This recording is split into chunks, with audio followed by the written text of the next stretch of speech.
Hello again. Let's continue with part 2 of the tutorial. So we're going to begin by making the second title, but first we've got to do some housekeeping here in the layers panel. Grab the lead and follow group and put them in a group of their own, which I'm going to call as a main title. And now we want two new groups, and I'm going to call them subfollow and sublead, and I will put them in a group of their own too, and I'll call that the second title. Okay, so select the sublead group, grab your text tool and click in the canvas to add text. I'm just going to use the word title, and we're using Avenir font again. Right, I'm going to center that alignment and come into the inspector and we'll give it a font size of 65 and tracking at 30, and I'm going to right click on the text and select the anchor point and shift that anchor point into the middle before I come to inspector properties and reset the X and Y values. Okay, so now we're ready to place the text, and to do that I'm going to bring down another guide to set there 0, 20, 40, 60, 80, 100 at about 120. So now make sure your title text is selected, come to properties and just drag down on the Y value to set your text in like that. So we've got enough room between the main title and the second title for our flourish to go in there. Alright, so now let's start adding the elements to animate. Make sure sublead group is selected and come to the line tool. No, first we need to bring in some more guides to help. So on this side we want to bring in a guide to on the left side minus 220, 40 right in the middle there, minus 250, and on the right side 430. So we've got 400, well, come back this way, 580, 60, 40, right there, 430. And of course I'm just basing all this on the original After Effects tutorial that I'm deconstructing here, to try and keep as close as possible to the look and feel of that graphic. Alright, now, so yeah, make sure sublead group is selected, grab your line tool and with shift held to draw the straight line, draw your straight line between the 2 points, the 2 intersections this way.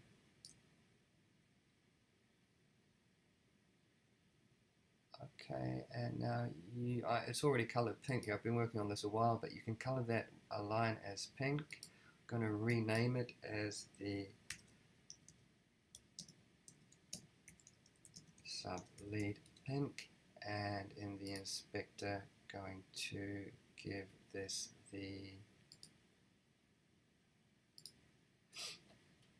width of 65. The start cap to none and the end cap to none also. Okay, so just before we start animating this, just to keep in line with the After Effects look, we need to change the shape of this item. So to do that, right click, choose Distort, And I'll bring in some more guides to help with this effect. So on the right hand side, just get it about 20 beyond, and on the left hand side again about 20 beyond, and drag this corner in and drag this corner out.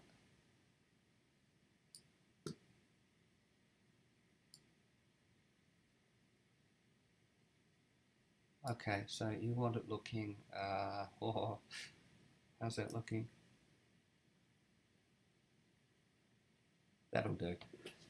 We want it looking like this. Alright, so now we can animate. Make sure sublead pink is selected. We want to come to the 10th frame.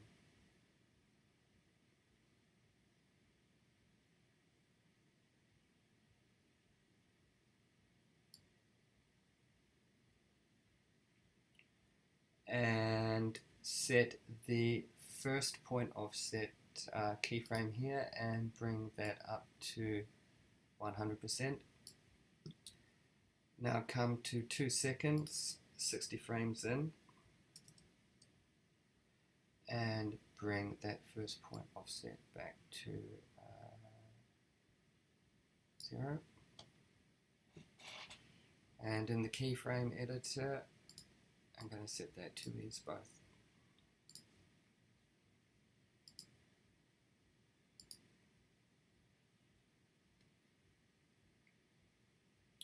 Okay, so as before, now we want to give this last point offset the same curve as the first point offset, but we'll go about it the long way around this time. Bring your playhead to 13 frames and set the keyframe for the last point offset. Bring the playhead forward to 2 seconds and 3 frames, and actually you want the last point offset sitting at 5%.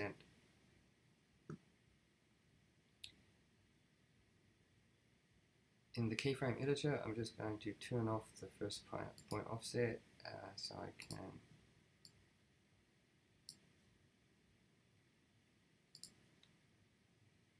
set these to ease both.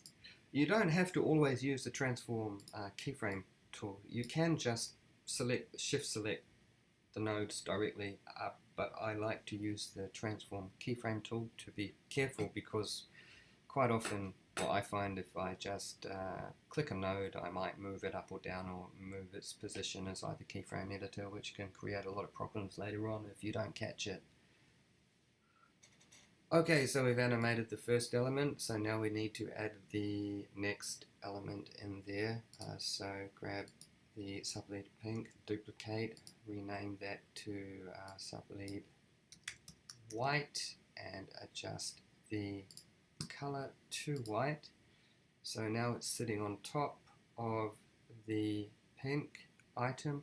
So as we did before, we're going to just come to, in the timeline, come to our point 3 frames ahead, and make sure sublead white is selected. Shift click to catch all these keyframe points and drag them forward. So now the white shape is offset. And again, we want to extend this tail, I guess, throughout the animation. So come to 2 seconds and 15 frames. Just click out and click back in to deselect all the keyframe points, and just now grab this last keyframe point here and drag that out.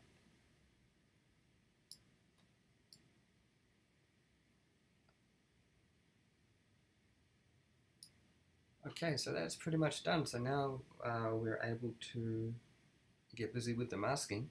This time around though, we're going to have to use clone. because we've altered the shape of these items here, when we mask with the title text will conform to the shape, so it'll end up on a slant. Now we could get around that by, in the inspector, in the title, in the inspector, we could add a slant to kind of counterbalance that. But what we're going to do instead, we're going to just use clones. So grab sublead white and shift select sublead pink, put them into a group of their own, right click on that group, add image mask. Use the title text as the source, make sure the mask is set to subtract, and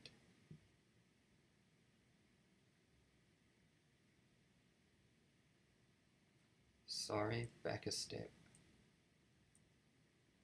The group, don't have the image mask, right click, make clone layer.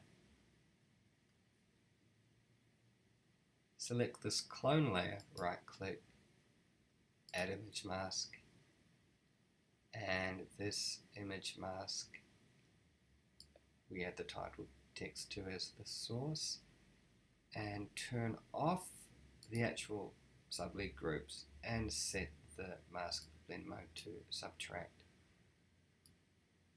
Okay, cool, we've got it now. Right, so now come back to the actual group here, grab sublead white, duplicate that, drag that copy here into the subfollow group, and reset the parameters. And it doesn't need a color, but again, I'm just going to give it an arbitrary color so I can be sure that what I'm doing is correct. And we want to link this shape's first point offset, so add link behavior, to the white shape's last point offset. So use sublead white as the source, and in this menu choose object, shape, outline, last point offset. Okay, all set. Now grab, select the subfollow group, right click, add image mask, use the sublead white copy, I'll just rename this as subfollow, use this line as the source for the mask, and okay, before we do any other adjustments,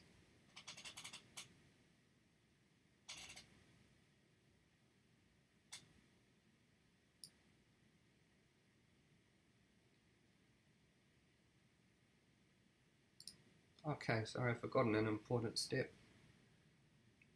Grab our title text, duplicate that, drag it into the subfollow group, and turn it on. Okay, now we're all set. So that's our main title and our second title graphics finished. So the next step now is to add the flourishes to the top and bottom. So first of all, we already kind of prepped if you remember, we prepped the bottom flourish earlier on. So come back to that group, turn off the other title groups that we've done, select bottom flourish and turn it on. Okay, so now we need to make some changes here. So we're going to start with bringing in some more guides. So on the left we want a guide at -550. 50. So we've got minus 4, 20, 40, 60, 85, 20, 40, 50. So right about here. And on the right hand side, we want a guide at, okay, we don't need another guide on the right hand side because it's going to end right here as it is. So what we want to do first of all is grab the group and adjust it so now the items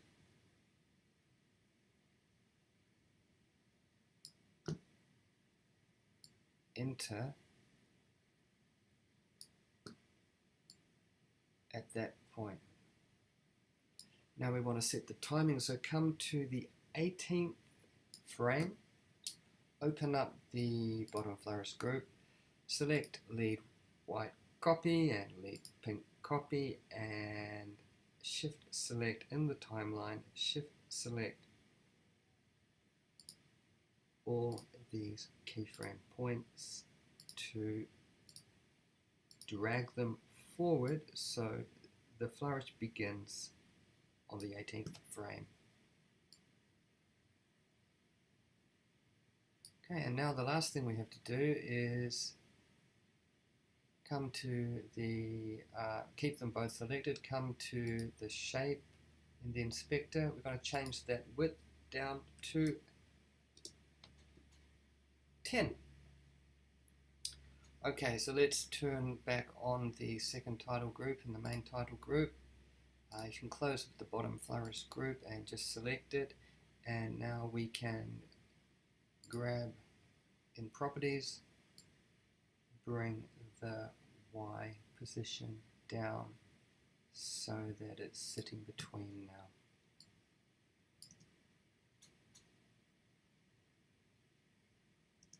Right, that's the bottom flourish finished. So now let's crack on with the top flourish. I'm going to make a new group. I'm going to call this group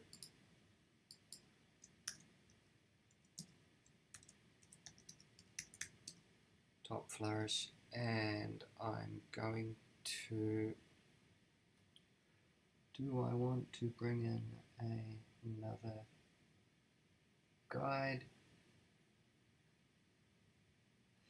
No, I don't. We're going to use the same guide here. With the new top flourish group selected, make sure it's selected, grab your line tool, and right about here, going to drag, again shift, drag out the straight line to this point, and in the shape we'll keep the width of 10, but this time we want to let it keep the round cap, and we'll give the end cap the square. No, sorry, the other way around. We'll give the end cap the round and the start cap the square. Okay, so we want this flourish to begin at 21 frames. So this first flourish is going to be white,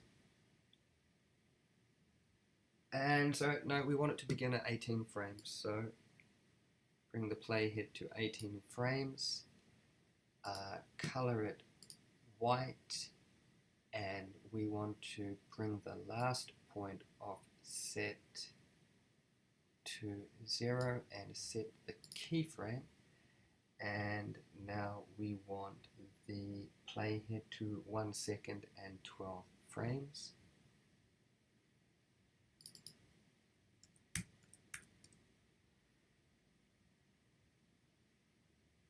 And bring that last point offset back to 100%, and we want to select this curve and we want to set it to ease out.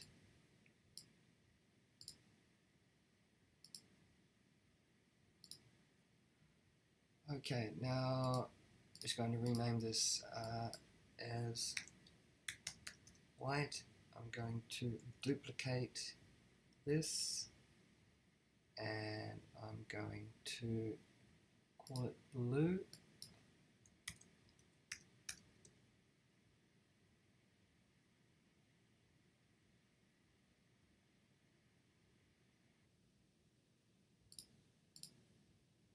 Okay, and I'm going to reset the parameter and I'm going to give it the blue color from our color scheme before.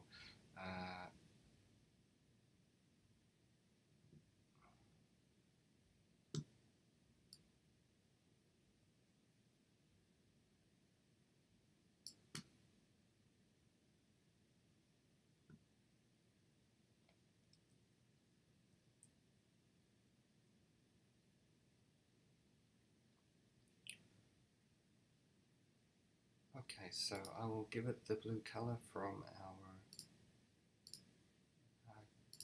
color scheme, and I'm going to just reset that keyframe. I'm going to bring the playhead to 23 frames and set the keyframe there at 100% to 0. And now I'll bring the playhead to 1 second and 17 frames, and I will set the offset to 72 and a half, no, to 90, and I want that curve to be have an ease out also. So now I'm going to duplicate the blue, name it pink. I'm going to give it the pink color, and I'm going to just reset the parameter and bring the playhead now to 26 frames.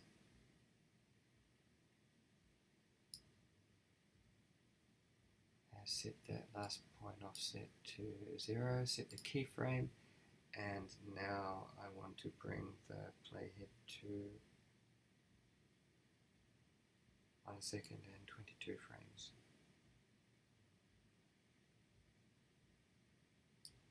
And I'm going to bring this last point offset to 72 and a half. And apply ease out. So let's see what we have now.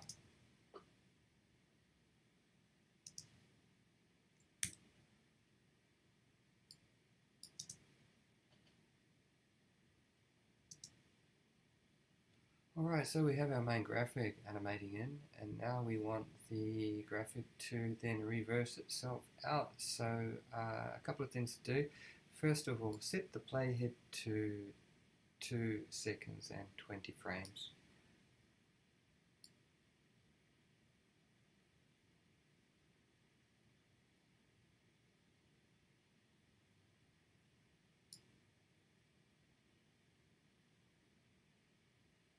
Okay, sorry, I spotted an issue with the secondary title. So I'm going to jump in there into the sublead white.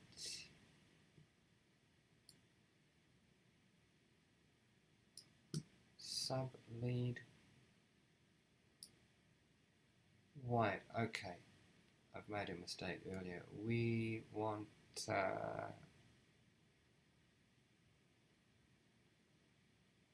this value, the last point offset, to be at 0.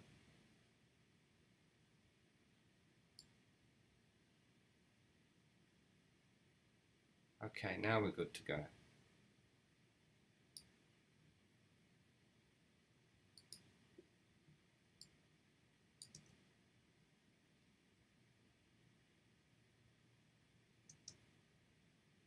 Okay, so what we want is this group. What you're seeing here is previously, when just being sure of the next step, you'll see the title text will disappear at 2 seconds 20 frames. That's because what we're going to do is take all of these groups,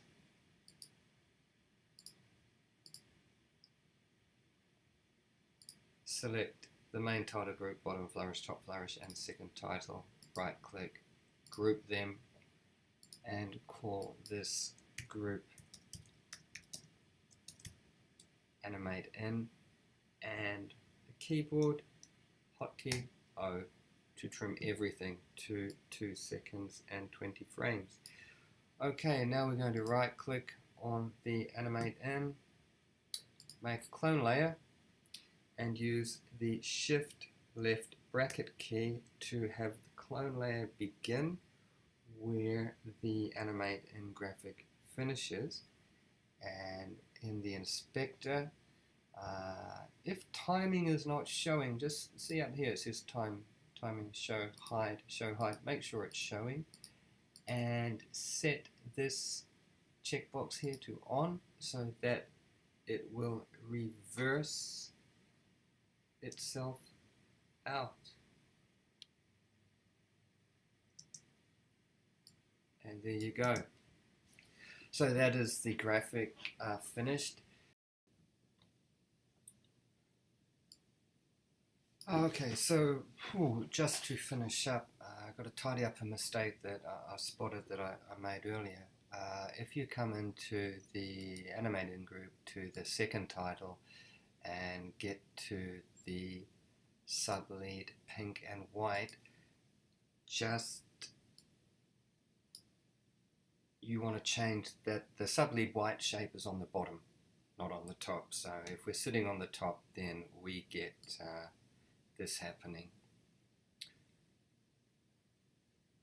So we just want to change their position so we get that effect.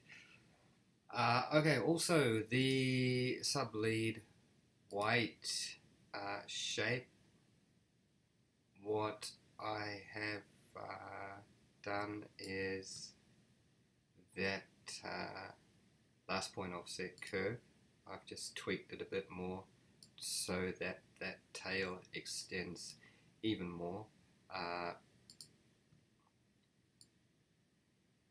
So it's just closer to the look and feel of the original After Effects. You can, of course, you can come up to the flourish group, the top flourish group, and tweak the curves as well to get them closer to the AE graphic look. But okay, the last very important step is we're going to include motion blur here. So come to select the main project thing up there, come to project properties, and you can see you've got your motion blur settings here. Whether or not motion blur is active as you're doing your project is a matter of the setting here. So if we come to render and we turn motion blur on, then the effect is going to kick in. So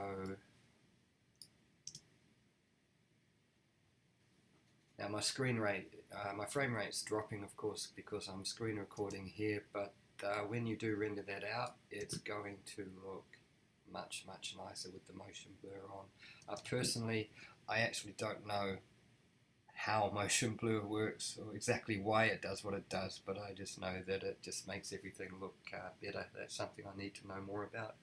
Okay, that's that. Hey, thanks for watching. I hope this was helpful for you.